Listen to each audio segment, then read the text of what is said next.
Hi there, I'm Lauren. And I'm Khaki. And we are sisters, business partners, and shocker, best friends. This is our podcast, Two Sisters in Business. We'll let you decide who's older. We hope you'll join us while we talk about what it's like to work with your sister, to be a mom, and run a family business. So listen to us in the pickup line at school or while you're having your morning coffee. We want you to be inspired to start that side hustle, escape the stresses of the day, and most importantly, laugh along the way. Find us at Spotify, Apple, or wherever your podcasts are found. And in case you're wondering, I'm the oldest. We hope you'll join Khaki and me. This is Two Sisters in Business. Okay, welcome to Two Sisters in Business. It's just me today. I was just telling our special guest, Christina, that Khaki, my sister and co-host, is under the weather. So it's just going to be Christina and I chatting. And I'm so excited to have you on our podcast today. I'm so excited to be on it. I'm such a fan of you and this podcast. And of course, as I'm wearing my Dudleys, yes, I have like a whole stack in my closet. It's not hard to find one. And it's so I'm so excited to catch up with you. Same. And is it raining there up in Boston today? Yeah. Yeah. Same. It's so gross. Same here. I was like, it's cozy. I know. Cozy day to kind of bundle up. Well, I'm so glad this worked out and that we're here chatting today. I cannot wait to catch up with you. And on these podcast interviews, I love that it's kind of a catch up for selfishly me, because we're having friends and, colleagues and entrepreneurs. And so it's just really fun to deep dive and hear. I know what you're doing, but hear more about it. And I think our listeners and our community loves hearing about behind the scenes things and loves hearing entrepreneur journeys and just all the things that go into starting a business. And what I'm so excited also to hear from you and maybe learn a little bit more as well for myself is like, you've now gone through the full cycle of entrepreneurship in selling your business. And so we can chat about that. But tell us I want to start off first by your current title and your role now, what you're doing today. That's a good question. I feel like I should have a firmer role. Woman going through identity crisis post running a business for 10 years. Yeah. But when I sold my business and then ended up leaving the company that I sold it to, I started consulting, which just felt like a natural evolution for me. So sort of a consultant, but I really in earnest have been working for a mentor of mine who helped me all through running shit that I knit. He was always someone I called. And so while it seems like a complete deviation from what I was doing before, it makes so much sense because I've always looked up to him in such a big way. Yeah. So I've joined this golf course developer called Cabot, and I'm doing sales for their St. Lucia property. So it's very, very different. But yeah, I've always had like a secret dream of someday working for Ben. And I'm like, okay, finally I got it figured out. That's so cool. So it makes sense in my brain, but to other people like, golf? Do you even golf? You like golf? Yeah, I see you post on Instagram that you're golfing and everything. Yeah, I like to golf. Yeah, that's awesome. A glass of wine and hit the ball a couple times. Yeah, that's how I play golf. Yeah. I play 9 holes and I have a glass of 9 rosé. holes. Yeah, yeah, exactly. With friends. My mom and I like to play 4 holes. We like to play the front 2 and the back 2. And then have a drink. It's perfect. Why is golf so For long? me. I constantly ask that. Yeah. I think more women would play if it were shorter. Yeah, right? I know. Right? And it's so fun to be with girls. I it's know. like girls walk. Yeah, exactly. Yeah. Exactly. So, yeah. Well, that is awesome. Okay, so now we can dive into how you ended up there and your journey, your career path. Yeah. And we go way back. Well, you and I and Khaki, if she were here, I think we met at For Now. Like so long our ago. lovely wholesale For Now still in business actually in Nantucket, and I think in Boston. I'm not sure if they're in Boston, maybe not. Just Nantucket. Yeah. But Katie and Catherine, the ladies who previously owned For Now, kind of brought us all together. Our like New England cozy brands, I feel like. Totally. Happy Wrap and a few others. Yeah. So totally. Christina had founded Shit That I Knit, which was her knitting business that I would say like your hero product was your winter hat. Definitely. Yeah. And I remember meeting at For Now. I'll never forget meeting you because I think we all were following each other on Instagram and you said to me, I feel like I'm fangirling. And I was like, I feel like I'm fangirling meeting you. I don't know if that was the term you used or if that was even in a term 10 years ago or whatever it was. Yeah, but it was like we all were just excited to meet each other in person because we were on these similar journeys and similar paths. We had all launched at the same time or around similar times. We were selling it for now. And it was an exciting time because Instagram was newish and like we were kind of, I mean, personally, like with Dudley Stevens, we were riding that wave of social media. And so tell us about those days and those early days and how you first got started with Shit That I Knit. And I'm going to just say the name and swear too. It's a podcast. I feel like we're fine. But I love to hear like when you started knitting and was it a hobby? Like how did that all start and what was the timing in your life? Like where were you in your life when this all started? Yeah. So I also totally, truly remember meeting you. It was some event and you guys came up and had like a rack of Dudleys and they were, at that time, they were like impossible to get your hands on. And I was like, I need to buy like 10 of these because they sell out so quickly. Yes. Yeah. And so I just remember that so clearly because I definitely did buy a lot. But my knitting path and starting to knit is a little bit disjointed because it's sort of like a weird evolution where my mom taught me how to knit when I was 10. We spent our summers up in the Cape Breton, which is in the middle of nowhere, which is how I met my now boss. Nice. And so it's just like a hobby I've always loved. I love doing something with my hands. I think I'm a little bit ADD, so it's always like kept me kind of focused and centered. And so I just kept up the hobby lightly through middle school and high school. And then in college, it like really hooked in. I don't know why. But I think I just started like going to this knitting store. I went to Skidmore in upstate New York and found a knitting store and just like got totally addicted to watching shows in my bed, not writing papers and knitting things. Well, it served you well. But it was like, oh my God, you have to finish up here. But my sisters, I was like texting my family all the time, like here's some mittens I knit. And my sisters made fun of me. And my older sister said, like, you're a huge loser. You should start a website called Shit That I Knit. And so I was like, okay. And so I got GoDaddy and figured out how to like figure out, I think it was a blog, a WordPress blog. And no one read it, but it was fun for me to like be creative. And then I graduated from Skidmore with a degree in art history and really didn't want to go work in a museum or in a gallery. I'd done a lot of internships and it just wasn't really for me. And so, but I minored in business and my dad always told me, Christina, you'd be great in sales. And I was like, what does that mean? What is sales? Like go work at J. Crew. I don't know what you mean by that. But I ended up getting an inside sales job at a tech company in Boston and started like 2 weeks after graduating. I was really determined to have a job right after I graduated. I was like, I'm not going to go home and have my mom on me all summer long. Like I need to have a job. And I really loved it and I was really good at it. And my dad was right. Like I'm great in sales and I love it. And I love the competition and the chase. And like my mom always says, like the first day I came home from work, because I was still living with them, I was like, there's a leaderboard. And I got so excited about the fact that like I can make more calls and I could win. And so, but not a very creative job. And so through that time, the next couple of years, I stayed in sales. And not a very sexy role, but like was doing really well as a 21 to 24-year-old. Like you can make a lot of money and because it's a hard job I got hung up on all the time and so much rejection, which I think then really helped me in starting my business. Because I'm pretty tough and resilient. Like someone says no and I'm like, well, it's no for now. But not forever. And so I was like knitting a little bit and then Instagram, as you mentioned, like we were riding this wave of like Instagram still being really new. And so I got the Instagram account and moved away from my really popular blog. And was the Instagram account and the GoDaddy, like the URL, were those both available? Like Shit That I Knit?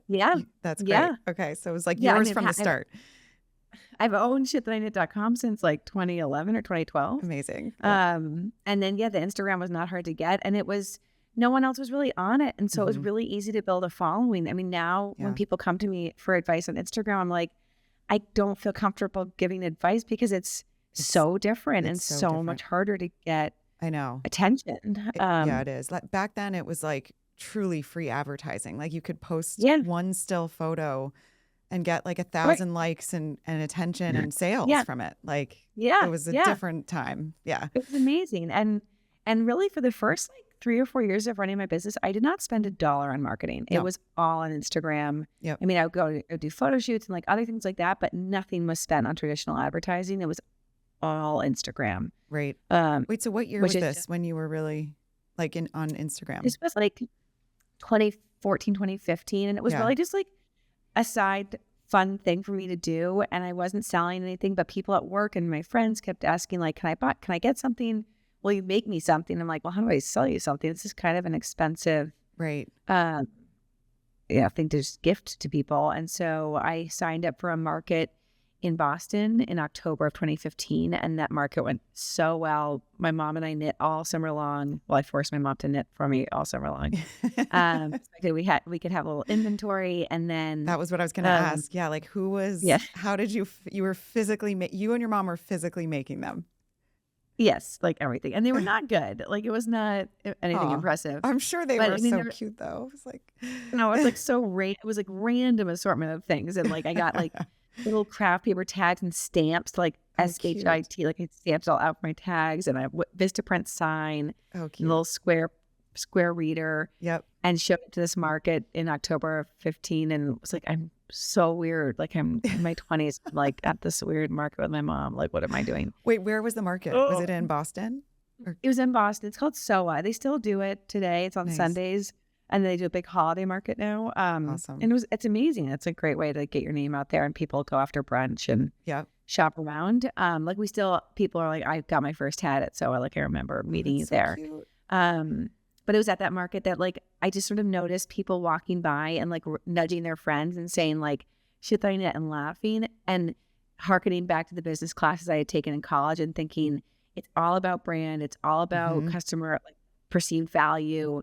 It doesn't really have as much to do about this. I need one really good product, but I really need this strong brand more than I need anything else, and it just got me so excited. So that's where it kind of really began. Yeah, I mean, it is all marketing. Like at the end of the day, our products are unique and niche, and us too. Yep. And so, it is about product, but if you're not telling a story and you don't have a strong brand and recognition, like it's hard to sell stuff. Yeah. So with your sales background and then knowing this, having that business experience, and you also, at that point, had you come up with the little orange hat, which is the logo too?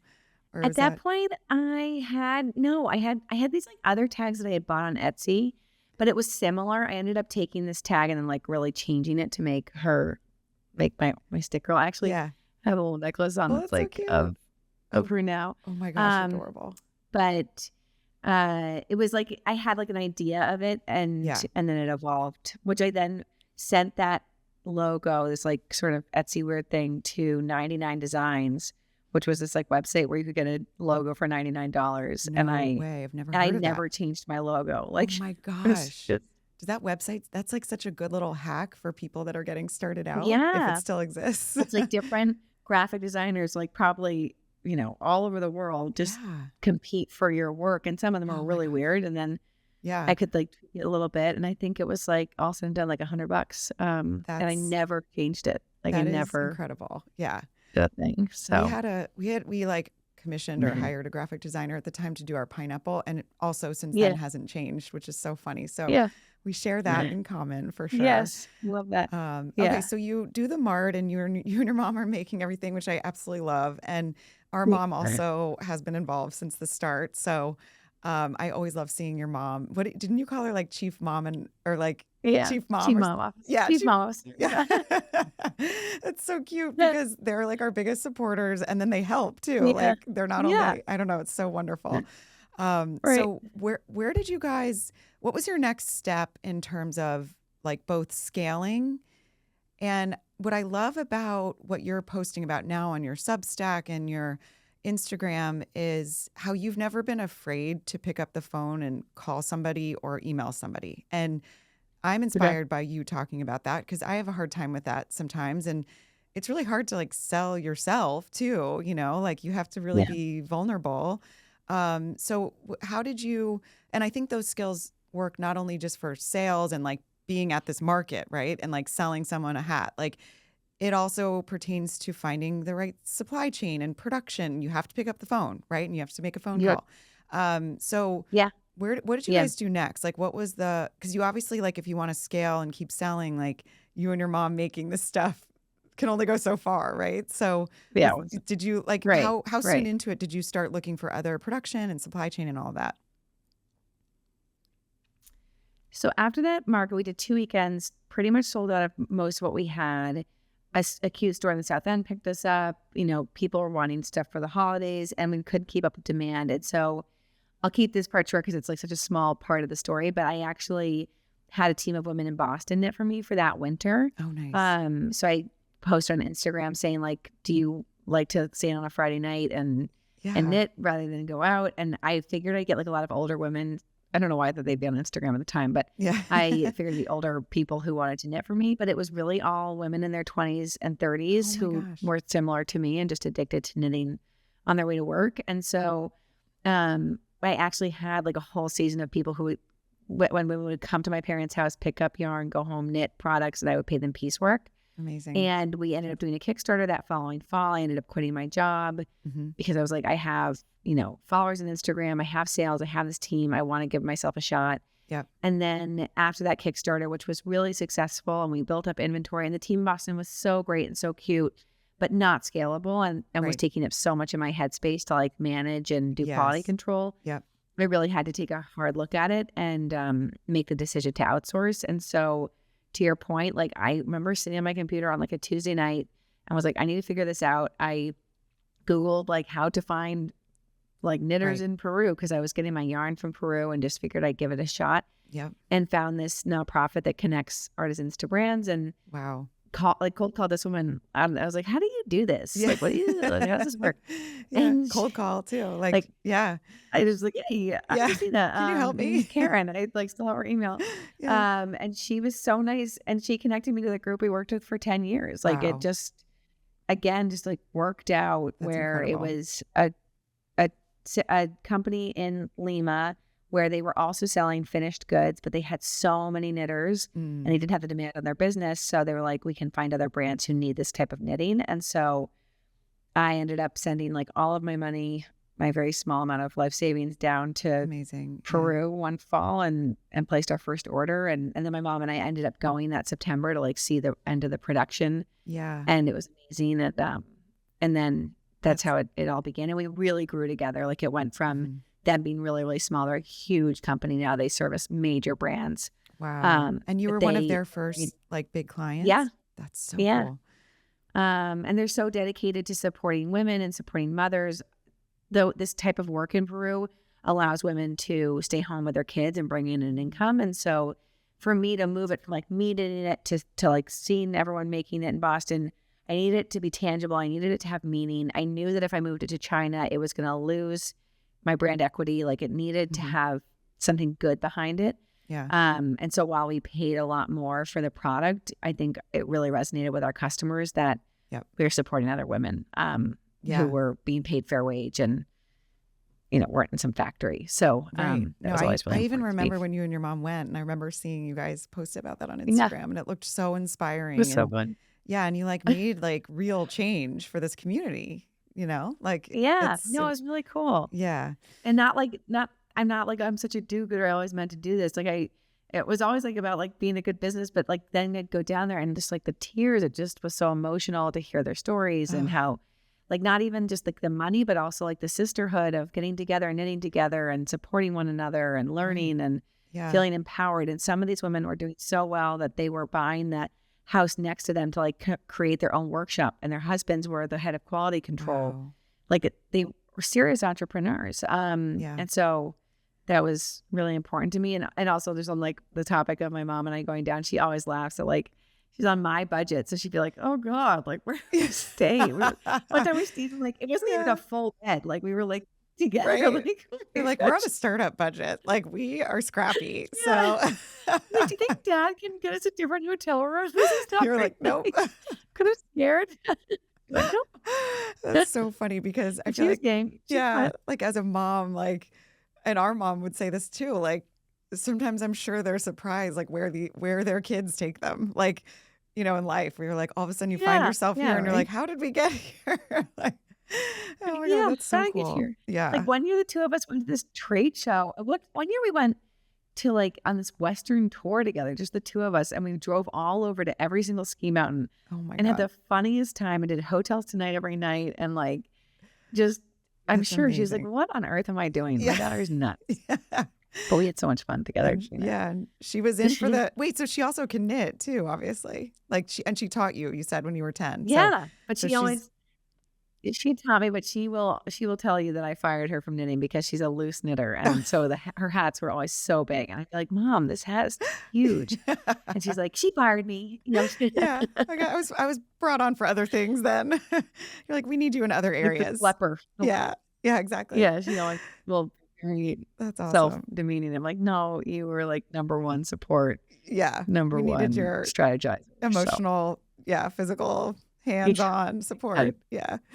Okay, that's so inspiring too that you found a supply chain you could not only scale with, but that was doing good for other local communities. And like, I don't know, I loved following that whole journey too as you guys were building and growing. It just, for me personally, it was like so inspiring to see that. And so obviously then you also had a team in Boston. And so like, who was your first hire? I'm curious too, because our first hire was someone helping us in customer service. What was your first like pain point that you had to fix? So my first hire, Sarah Jackson, who I'm sure you've met a million times, she worked for me the entire time, like the whole time. She started out as a summer intern. Oh. She went to Boston College. And so I kept her on while she was in her senior year and then hired her out of college. Mm-hmm. And she was just like Sarah ran shit that I knit. Like she knew like everything was in that brain. Yeah. And she's like the hardest working. She's just like a hardworking, amazing person and just willing to do anything. Yep. And it was really nerve-wracking to make that first hire. I'm sure for you guys too. I hired a fractional CFO, which was really helpful. Numbers are not necessarily my thing. I've since learned a lot, but but it gave me the confidence to like build up projections and say like, I can afford to pay someone a salary. It's not all at one time. Like we can't do this. And I always found that when I brought someone else on it for a second there, I would be like, wait, what do I do now? Like if I'm not packing the orders or answering customer service or filling out that spreadsheet, it would force me to grow a little bit. Yep. And so while it's really nerve-wracking to delegate and like hand off certain tasks to other people, having that trust in a team and allowing yourself to like, stop doing things you already know how to do was always really important to me. And Ben, who's a mentor to me, who now I work for, would always call me and be like, you have to stop going to the post office. You have to stop like ordering packaging. You have to stop doing these things that you need to focus on growing your business, always growing your business. Let other people handle the day to day. Yeah. And so that's such in the back of my head. You're so lucky you had Ben. I could have used that advice, I think, along the way. But like I would call from the post office and be like, I'm mailing like 25 packages. And like, get out of there. Yeah. Stop. Why are you there? And also like you're paying do a post office pickup. Yeah. Like you're paying people to do this. So like let them do it. But it's hard. Yeah. It's really hard. Yeah. And actually, I really miss the days when we used to pack our own orders because it was so, at times, it's so satisfying just to like I know exactly how to do this. I know how to pack, and it's not scary.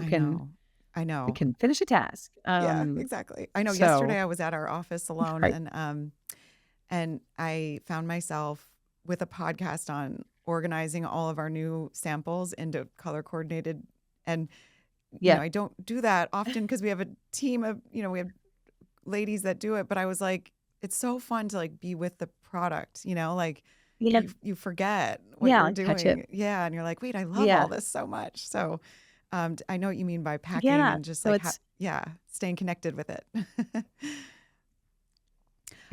Having those things. Yeah. But Sarah ended up, really being like my right-hand woman for so many years, but then really taking on operations and product development. And so she really grew in her role. And then we hired more people after that, but definitely nerve-wracking to make that first hire. Like it's for sure.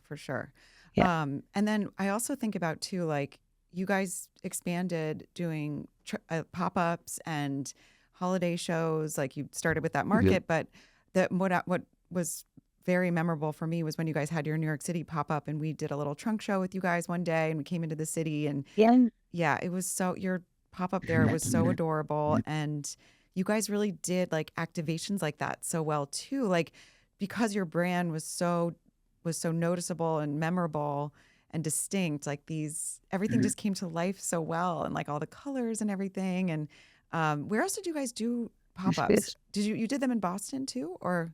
We did. Yeah, we did a bunch in Boston because the Seaport has a great program to like get, and for a while they were like focused on female founded brands that could have these like tiny home pop-ups, which like came with a host of issues. Like you're in a tiny, it's like so small and like no heat, no internet, but well, the heat wasn't wonky. Yeah.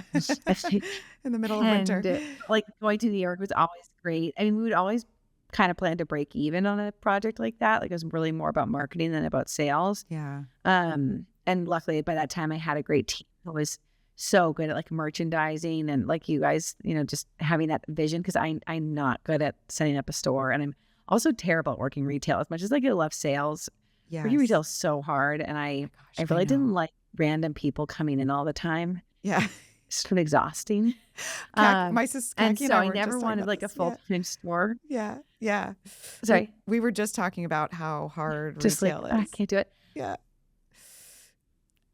It's really hard, and to do that every day and like staffing it and all that stuff. So it was always nice to do really short-term things. And if we spent a week or 2 weeks in New York, we could like pack it with events, get people in there, do lots of marketing around it, but like keep it really short and sweet. Yep. So we did a lot of those, and then especially as I started out, I just said yes to every single event that I was invited to.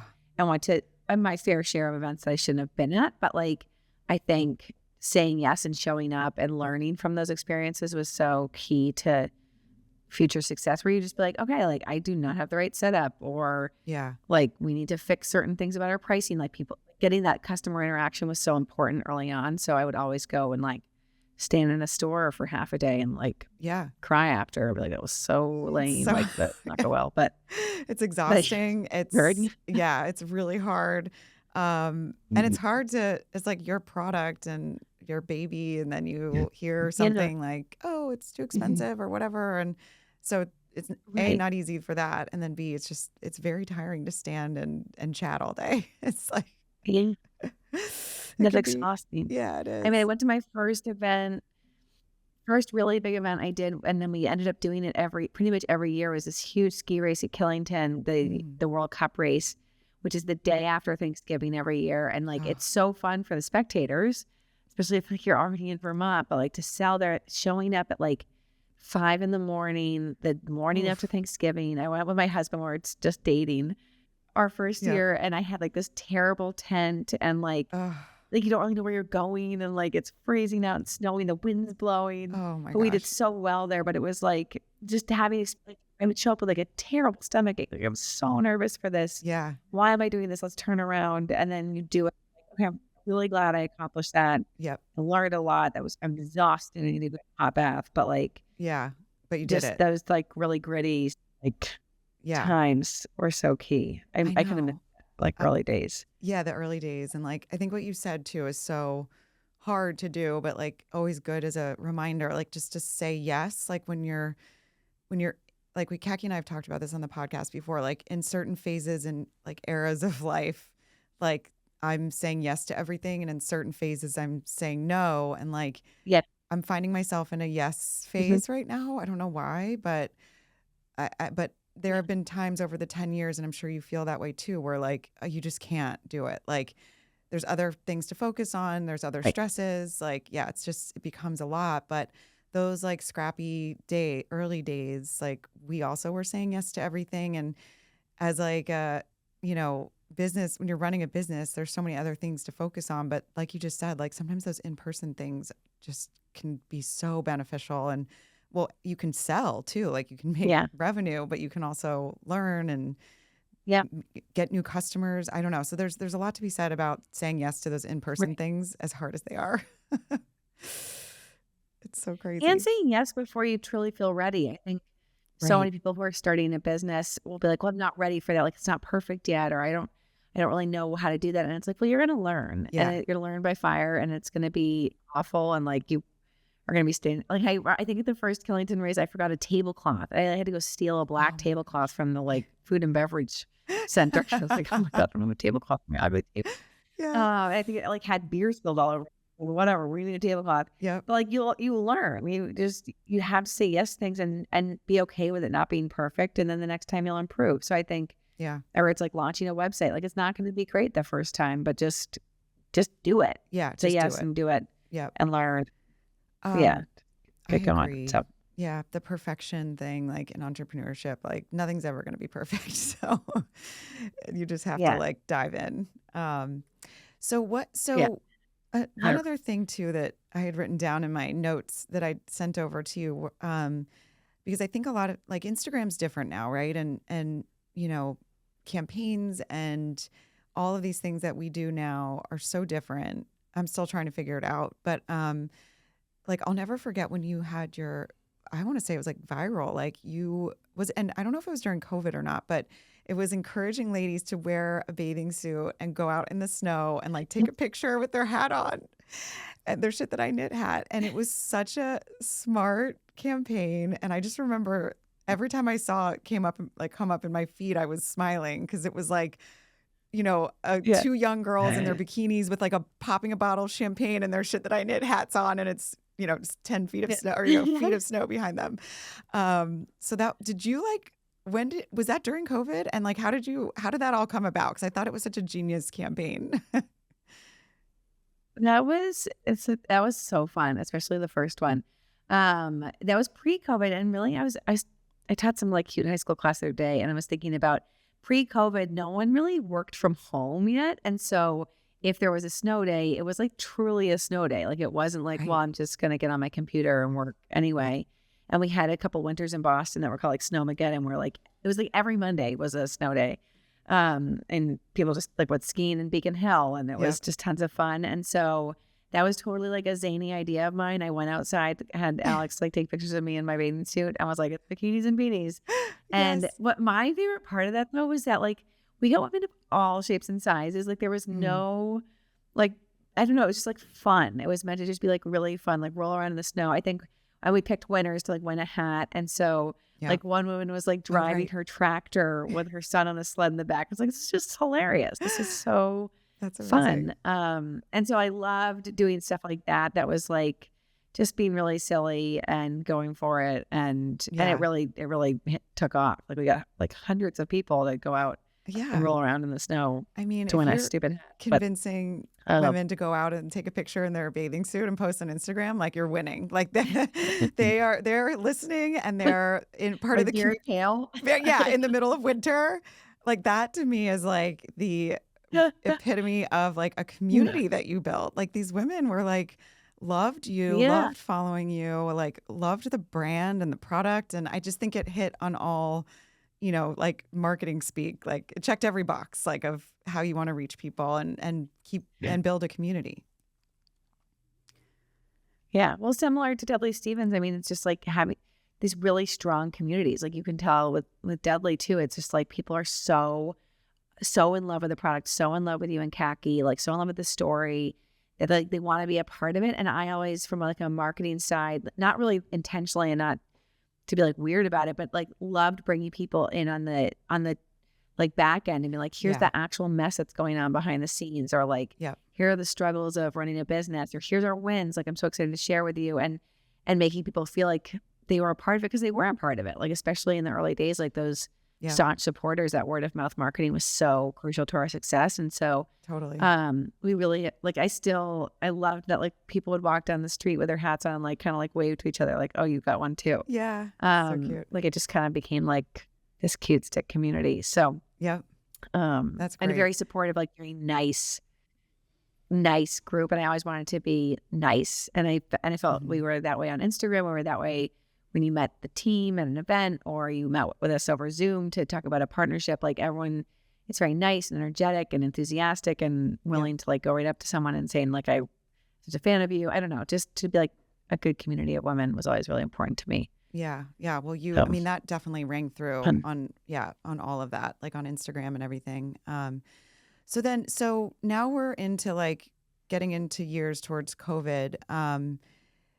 So what were the challenges? And I mean, I would imagine COVID is probably was a challenge. It was for all of us in the retail space. But what were the biggest challenges that you faced along the COVID years, the post-COVID years? Like, what do you really, what stands out as being a challenge for you in running the business? So COVID was hard, obviously hard on all small businesses, and especially for us. We were such a tight team, like going to work remotely. And I had a baby in April of 2020, and so like it just kind of like all hit at the same time was tough. But we actually did really well during that time because we did knitting kits and like got thousands of people to knit like for fun, and we taught them over Zoom, and like it was a total pivot that like I always credit my team for being like so nimble and being like, okay, fine, now we're teaching people how to knit. Yeah. And then also like hats were a great accessory to buy for like hanging out with people outside. Yeah. We'd all socialize outside, but like, you know, with its fair share of problems. And really for me, the business as a whole, every single year, the challenge was always cash flow, and it was always figuring out how to finance inventory for a growing business that was very seasonal. And so we would have these really big growth years and be like, okay, let's double next year.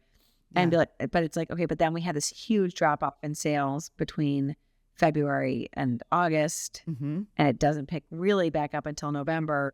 And so figuring out that cash flow was just really stressful. And for me, it got more and more stressful the more we grew. The bigger the numbers, the more debt, the more risk, and the more money I was taking on. And that kind of took the fun out of the bikinis and beanies and the you know, knitting kits and stupid, silly things I love doing. And it was like, okay, I'm just like figuring out how to finance stuff now. Like, how do I pay the bills? Yeah. Oh my gosh. So it didn't come with its fair share of like really unfun things. No, it's so true. And we deal really with that. Not fun at all. No, not fun at all. And we deal with this all the time too. I mean, we're very seasonal as well. And so, you know, and I have other entrepreneur friends who are seasonal in the summer. And so their slow months are over the winter, and that's when they freak out. And like, so there's always these months where, there's just like a panic and growing and dealing with that. Like, I can only imagine. I mean, we deal with it too. It's just, it can be super stressful. And like you said, it can take the fun out of it. So it's like, how do you like, you know, you have to piece it together and think, you know, Kaki is not here. If she were here, I would reiterate and thank her again for being a partner. Cause I think we're very lucky that we have each other and we can like lean on each other in those stressful moments.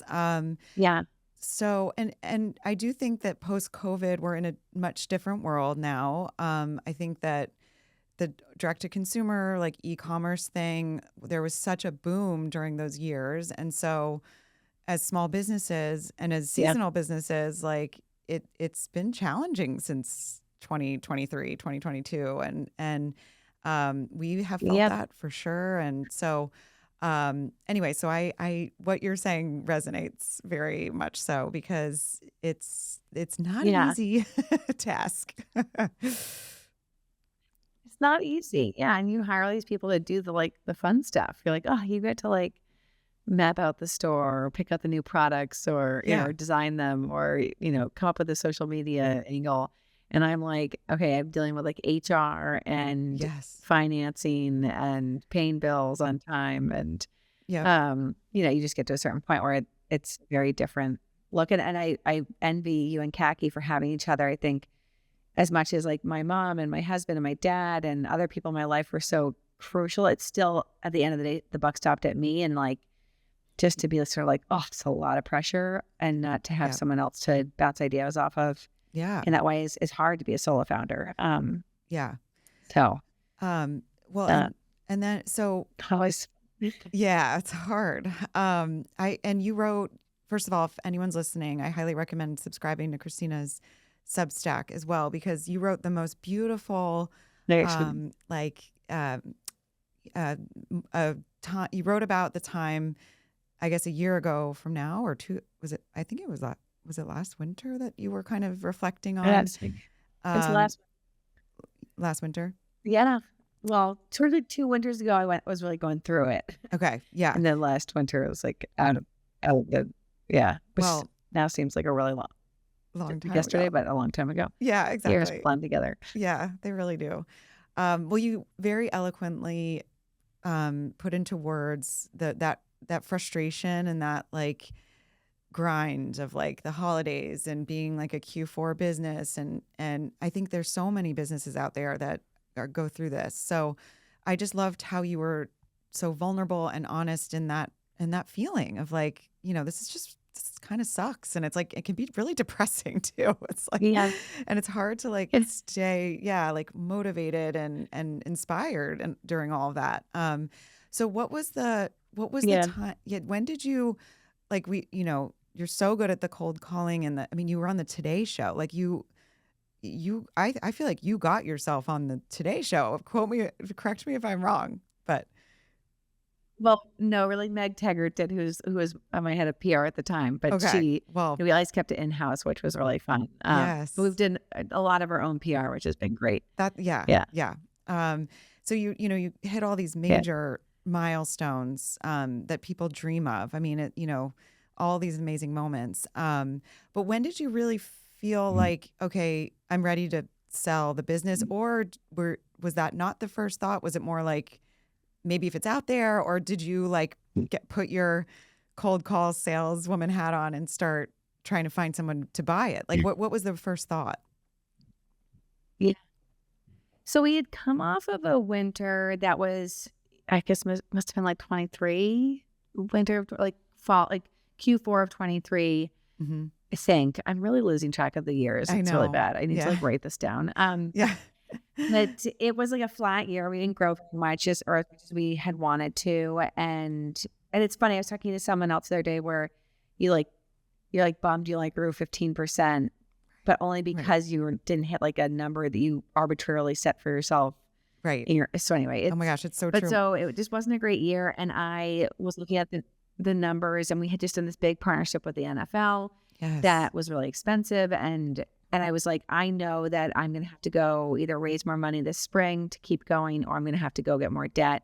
We had a big line of credit at the time. And so I was like, I can't do it. I can't do it again. Like, it's now been 10 years in a row of the spring figuring out like, how do I beg, borrow, and steal, or move money around to pay for this growth, and like hold my breath and cross my fingers that we still do well in Q4, because 75% of our business was direct to consumer. And so we wouldn't really have much of an indication from wholesale, until it was too late. Yeah. And so I am a pretty decisive person, and I was like, I'm going to sell the business. Like, I'm going to do this. Yeah. And I did try to give myself some flexibility where I said, either I sell the business, I raise like so much money that I could have like a 3-year run rate, right, or I run the business completely differently. Maybe I get rid of my full-time staff, I pull way back, I partner with my supply team, like just was trying to get really creative. Like, how do I make this work? Yeah. And never did I think like, I'm just going to stop. Like I knew that there had to be some solution. Yeah. And so I let go of the majority of my team, which was really, really, really hard to do. Like, once I made the decision, I had to do like these series of just awful things. Yeah. Like awful, terrible, soul-sucking actions that came from that decision. Yep. But I just kind of like put my head down and just got it done. And good for you. Then I like went to my sales tactics, and like I probably had 100 meetings, and I actually ended up guessing Lily Sadugi's email address. So I'm good at that. And I just emailed her, and that is incredible. And then her husband was like emailing me back, but it was going to my spam. Yep. Oh no. I was like, I don't know. Like, I was like, this makes no sense. It's female founded. It's accessories. It's they have sports licensing. We have sports licensing. Like, lately, yeah. I mean, I was just like guessing like random combinations of emails. Yep. And I'm taking a million shots on goal, and so like I don't think I even realized that they didn't respond right away, because I was like, I've emailed so many people and gone, and I was fibbing to people in New York, saying like, I'm going to be there anyway. Yeah. And I would like take a 5 a.m. train and like show up and meet in the lobby and be like some 22-year-old private equity kid who's like just being nice. So it was a rough time. It was really dark. I'm a very like happy person, very fortunate to be like, "Well," but this was a very tough time for me emotionally. Yeah. And but it ended up working out. I was sort of told like this could take like 18 months. This is Right. what the typical timeline is like to get a deal done. It felt like that, but it really was about 6 or 7 months from the Wow. time I started the process to closing the deal with Lily Sadugi. Yep. But it just was like it was a slog. It's been my baby for so long and my identity, and to sell something that you love so much to people who are like, this is great, but I don't want it, is Right. really, really hard. And do you So it wait, was but you not for sold the faint of heart, but no, not for the faint of heart. Did you sell, but you didn't sell shit that I knit, right? Like you own that still, right?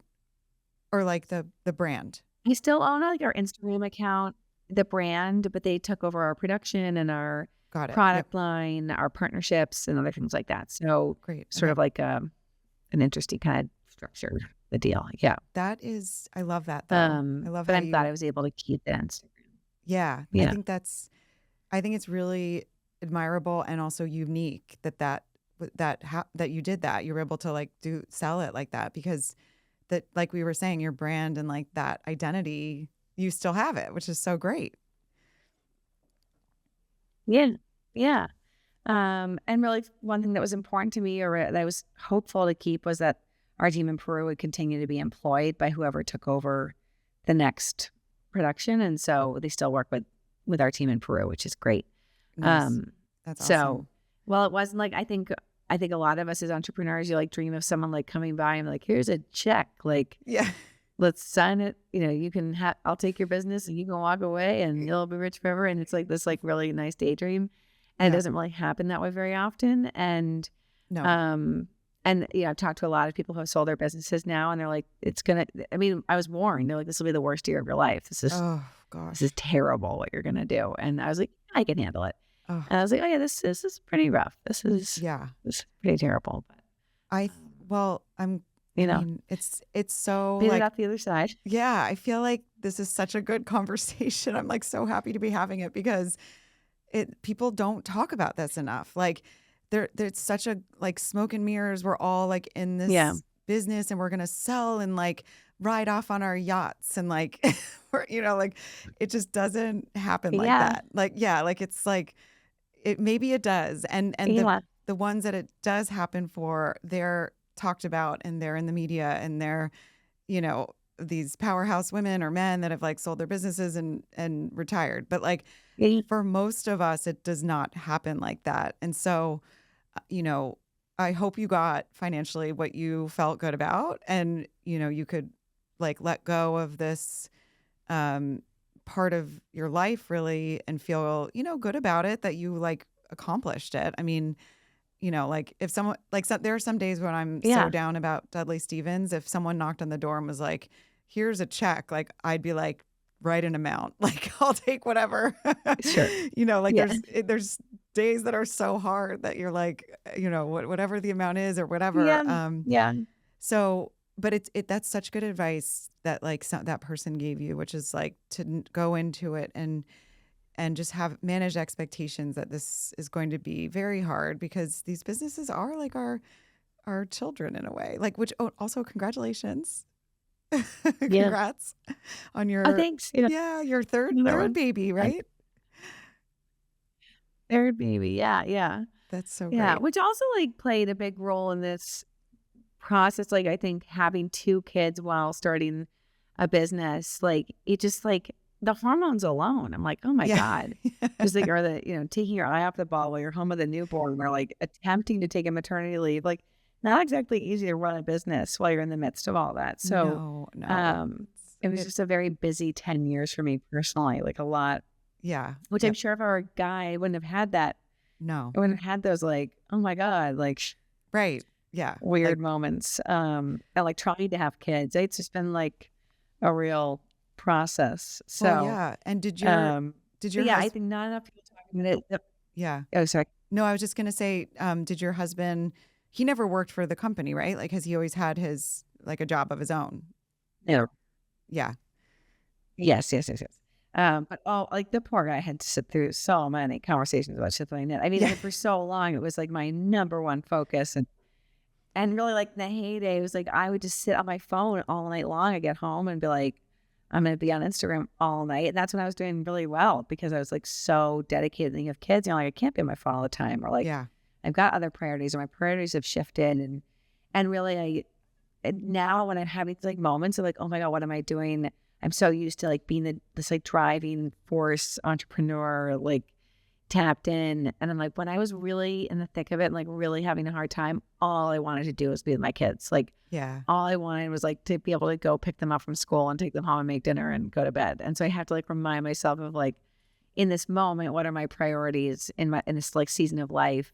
Yeah. And it's like, it's okay to be like, I can take this second to be like, I've got really little kids. Yeah. I really want to focus on my family and me and be healthy and, look for be the support staff to other people. And my husband really fly and, be support staff at a different company. It's okay to like have a different moment.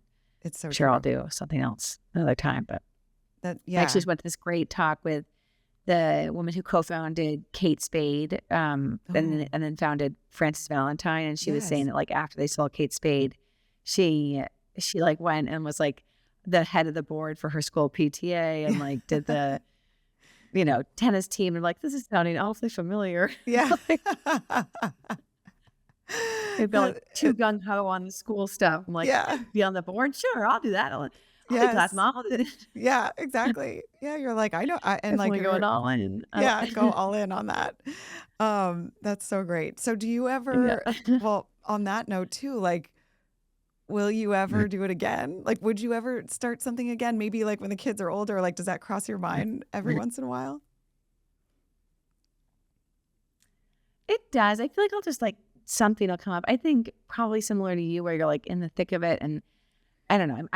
I'm admittedly burnt out. Like I think, and I think if I could even talk about inventory, like I just think like, just shoot me. Just like I need to like tattoo it on my head and be like, don't do anything with inventory.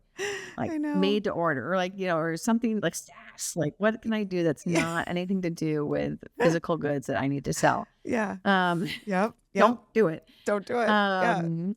But I do love products. I do love things. And when I talk about like my sales experience and then starting shit that I knit, I didn't love selling technology, and I really wanted to sell something that I could like touch and feel and love. And so I do love products, unfortunately. I know. But we'll see. I love that you're saying that too, because that is the retail like Achilles heel, is that like we have to buy inventory, and it's so stressful and it's risky. Yeah.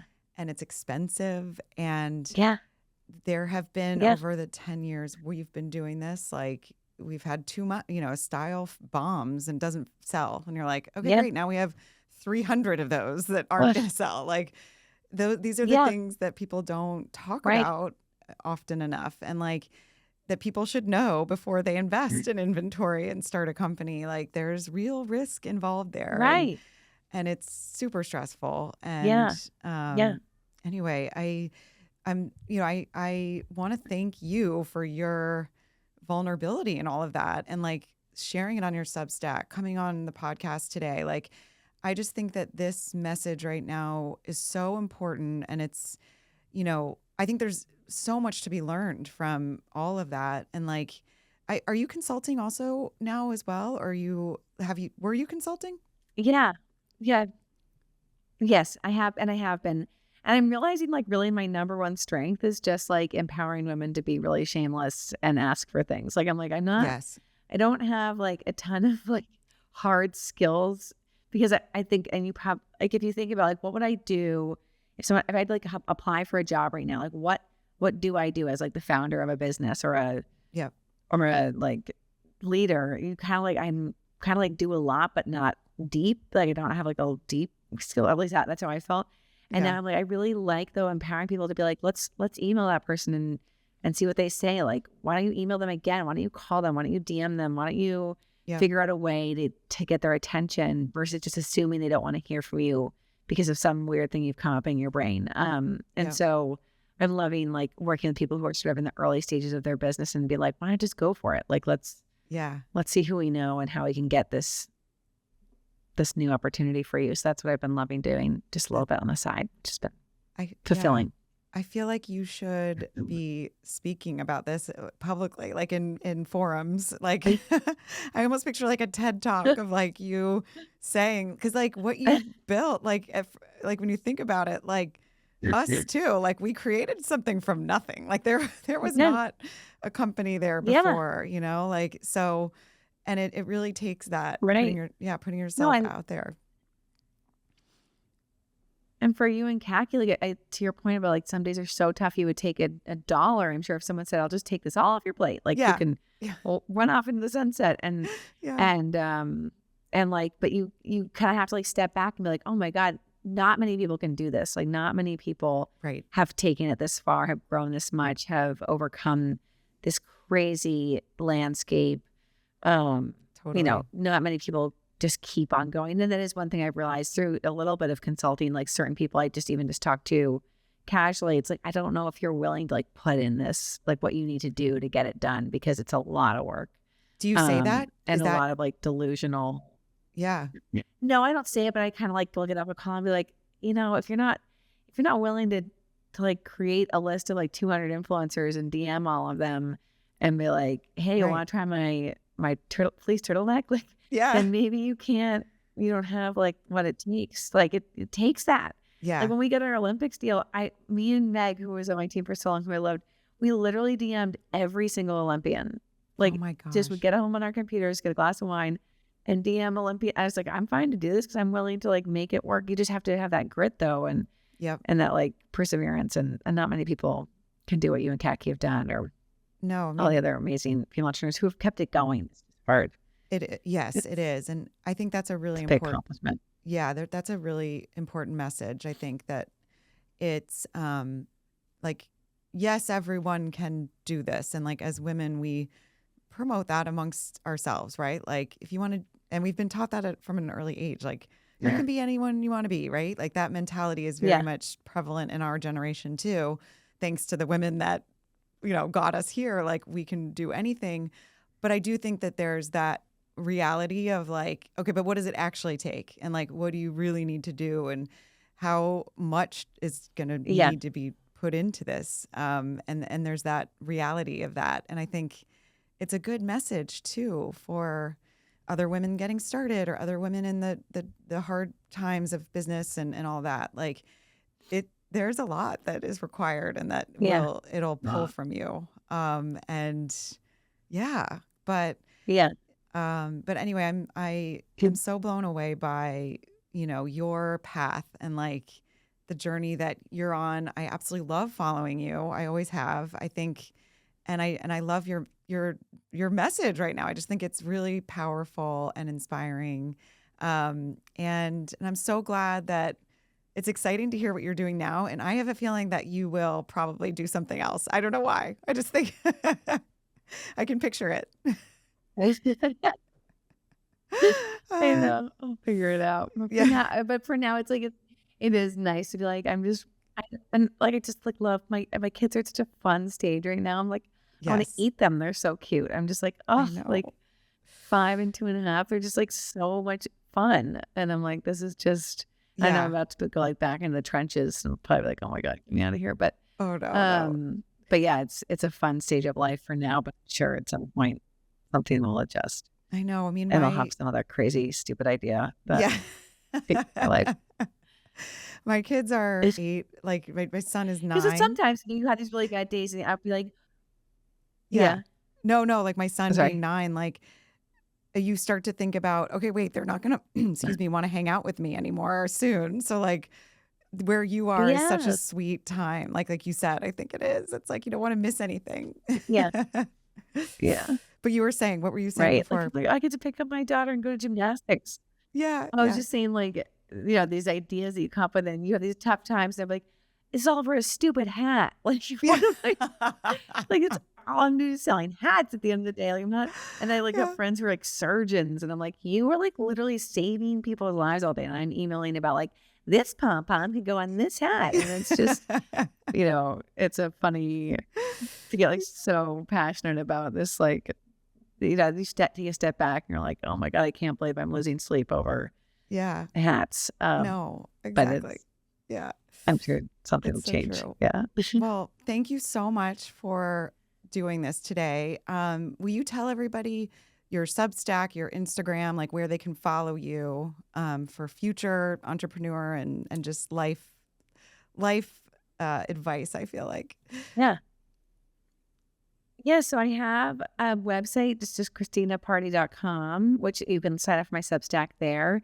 And then I still have my Shit That I Knit handle on Instagram. I am trying to change it, but Instagram won't let me because I have like the Oh. original blue check. So it won't Oh. let me switch my name. So Yep. for being I'm Shit That I Knit, I can't. So if anyone is listening and has an Instagram connection, let I me might. know. Because it's frustrating. But Yep. yeah, that's my ask for this Okay. group. I feel like someone's gonna have But somebody.